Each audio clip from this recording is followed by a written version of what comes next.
Adrian, Professor Nick White, please. All great news. Thank you, Adrian, for doing this.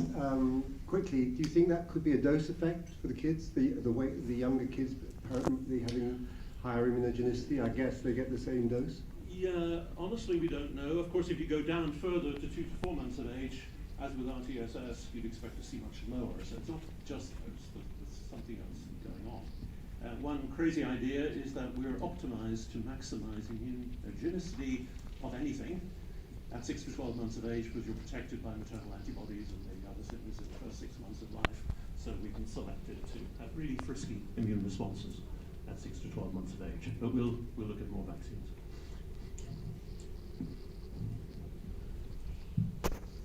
Thank you for this wonderful news.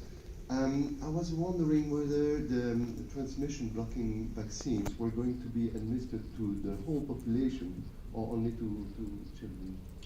Yeah, you will need to have any hope of elimination, I think. That's why those initial trials are looking at adults and all age groups. We have pretty good functional antibody assays called the standardized membrane feeding assay.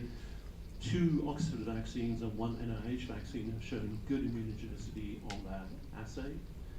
Patrick Duffy at NIH is doing an action called PFS230. We're doing 48-45 and another one called 25.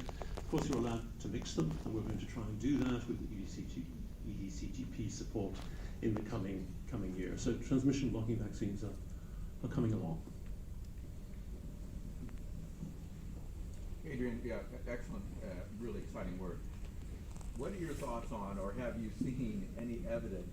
What are your thoughts on, or have you seen any evidence of genotypic changes in the parasite population? Yeah, ask me in a year. We are doing that. In fact, WHO requires us to do that. And the obvious target to look at is the certain sporozoite protein. So people at the Human Genetics Centre in Oxford will be busily sequencing parasites that have been collected from this study. There are plenty of them, given the incidence of malaria. Hopefully nothing, but yeah, we'll find out. I mean, the target is the NAMP, and we choose that because to really escape there, you'd need to have mutations in probably most of those, if not all those, repeats. Thank you very much.